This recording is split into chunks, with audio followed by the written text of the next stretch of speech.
iRacing channel. Today we're going to be looking at Dallara P217 LMP2, the new car which is replacing the DP car, the HPD car, in iRacing in the Season 4 build 2020.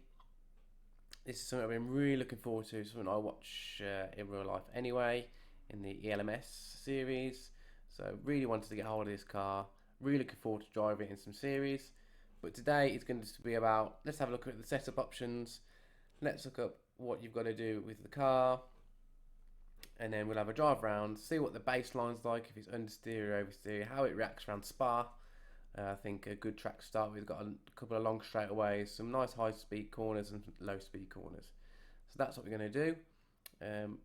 As you can see, I'm not in my sling, which is a good thing. I'm on a few pills and I've warmed up my shoulder, so hopefully I should be okay. I'm not going to push it, so if you think I'm driving a bit slow, bear with me.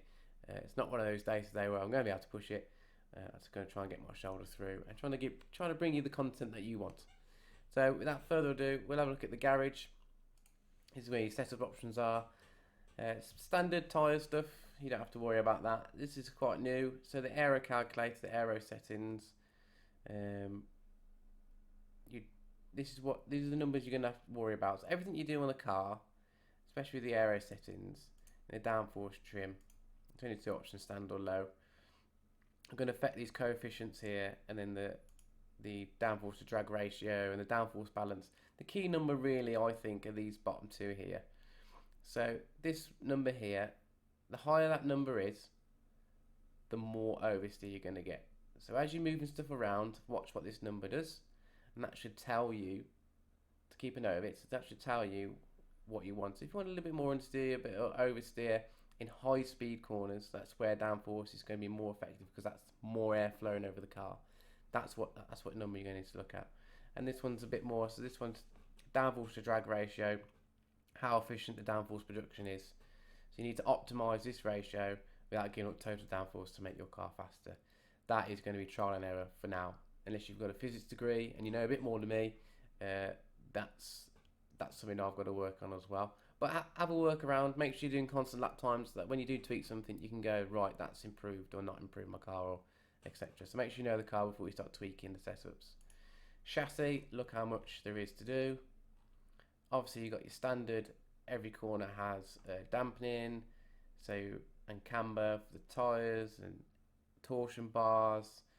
So if you're really into it, look how much you can work on. And the front and rear has also got obviously the anti-roll bar stuff and the spring offsets. So have a look. A lot of work there to do. It's something I'm going to be working on probably next year when I want to use this at Le Mans.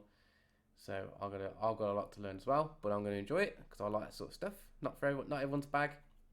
There are obviously websites out there that do all this for you, so if you don't want to do it. And then the last one is the brakes drive unit. So pretty simple stuff. You find it on most cars. The pad compound, how thick you want the pads, brake bias, you can change that during the race anyway. Fuel levels, traction gain, throttle shape, etc. This one's a key one here. Gear status 3, short, standard and tall. Tall you want somewhere like Le Mans, long straight, so you're going to hit in the top speed for a long time. Short is where you want quick acceleration, standard somewhere in between the two. What's good though is it tells you those speeds. Well, I can change it. Hopefully it should tell me. It doesn't change it if I apply it. No, it doesn't want to change it. So speed in first, speed in second, speed in third, etc. So that's the sort of stuff there. And then the standard rear diff specs as well.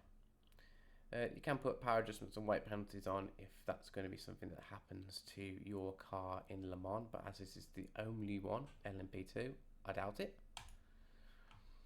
So, another thing I did is just, every time you start a new car, just drop into the controls and have a look that you've got everything assigned. So everything in black that's not greyed out look, you just got to have a button assigned to it if you want to.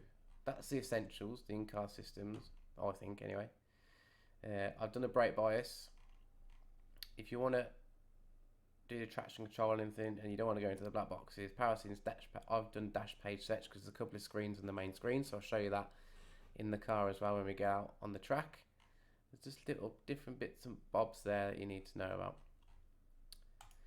So what we're going to do, we're at Spa. I'm going to jump in the car. I've had one lap to make sure everything's set up, and we'll get straight into it, and I'll to see what the car's like. So what I'm going to show you now is a bit of footage, hopefully, that I managed to capture and see the outside of the car and all the different bits and bobs. It looks really good.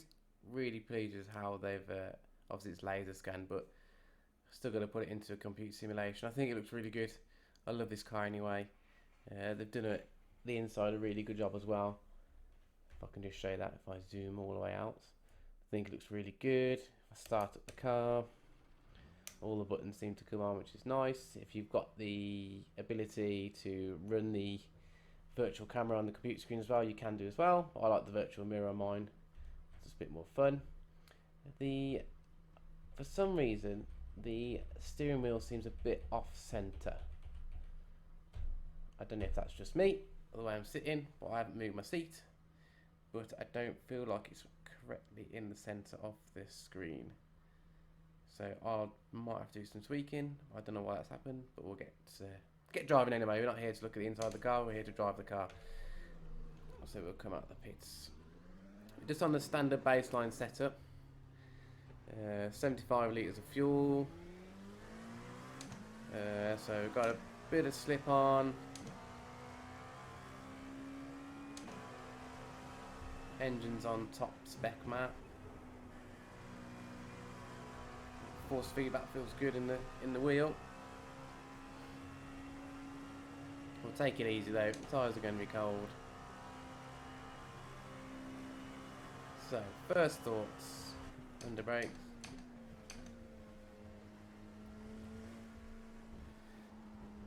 A little bit of slip on the rear. A little bit of oversteer. Manage that with the throttle, but does fit. The steering rack feels really tight, really responsive. Love the way it bounces because of the stiff suspension and everything. Really realistic. I like that.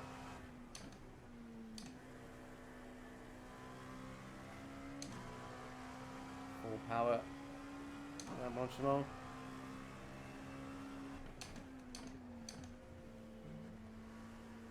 I'll push it next lap and see the sort of, if I get any sort of understeer. But at the moment, a little bit of a lock up there.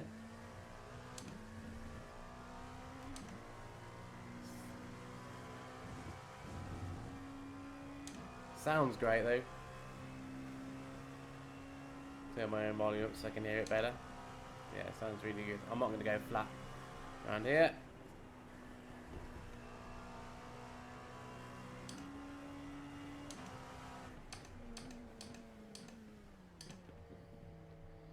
Through the bus stop.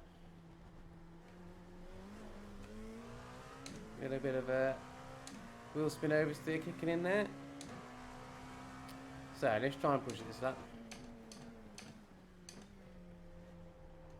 Yeah, a little bit of slow speed understeer. But this is a baseline setup, so I'm not expecting miracles.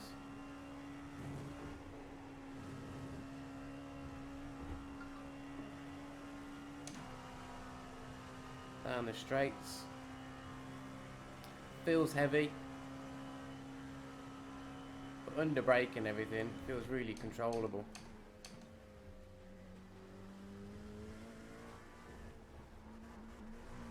Skipping across the road. Really wants to go there and change the directions, doesn't like that.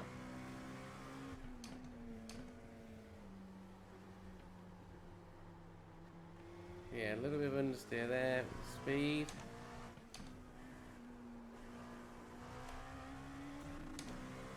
Again, I'm not pushing it because of my shoulder.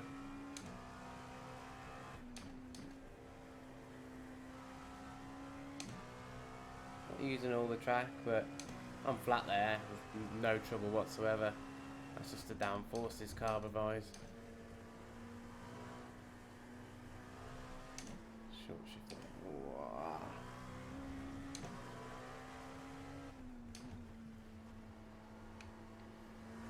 So I think this is going to be a real favourite car, people, off track. It's easy to drive, for anyone who wants to get involved in it. I don't think it's too much more difficult driving than GTE, especially when you get the good setups going. However, I don't know what wheel-to-wheel racing is going to be like. It's difficult in the change of direction a little bit, especially in multi-class racing, overtaking everything. This requires a little bit more experience in what you're doing. But this is something I'm going to be really interested in driving. Very fun to drive, not too difficult. A little bit of understeer, slow speed, a little bit of oversteer, high speed. But controllable. And I think even if you did try and lose it, I think it would be controllable as well, as long as you come off the accelerator.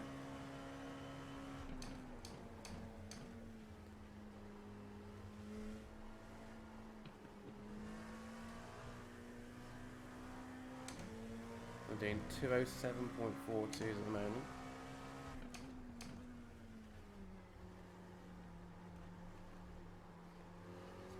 Don't know what that time is relative to, but that's good. But let me know your thoughts of the car. You're going to be driving it, or if you've already bought it.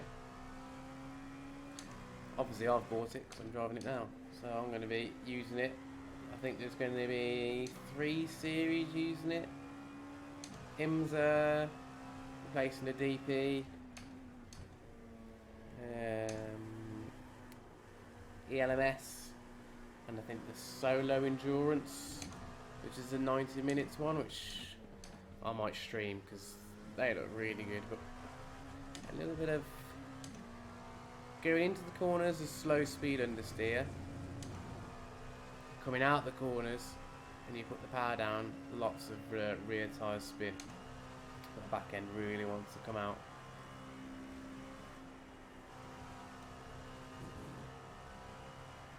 But fun to drive. Big lockup. Really pushing it. So let me know what you think of the car. I think it's got some real good potential. I think if they really invest in the series, hopefully some of the players will invest in the series. I think rookies, I say rookies, people with the right license, so newer people can drive it, more experience will get some good races out of it. It's obviously going to be included in the ELMS, the IMSA, and the 90-minute solo endurance. There's 3 series it's going to be involved in. I'm going to try and stream the 90-minute solo endurances because I think it'd be great. Some good tactical options in there. If this is not something that you think is going to be to your liking, because it's not open cockpit, if you're more of an open cockpit but want that high downforce, I advise you to have a look at the McLaren MP4-30. That's had a whole physics overhaul, and I'll be doing a video on that because it's got the 3 new sets of tyres, a soft, medium, hard, which adds another tactical option to your races. So watch out for that video. I'll be doing that video soon. But this one I think is more for your multi-class racing. If you love Le Mans, if you love Spa, you got the Petit Le Mans coming up, which is going to be its first endurance race in here. I think this is a good, if you don't want to be faffing with all the power boosts and etc that you get with kind of the Audi R18 and those LMP1 cars, but you want to drive a Le Mans prototype, I think this is the one for you. I think if you're fed up with GTEs, and I mean they've had a bit of a physics and tyre overhaul, but they are difficult to drive.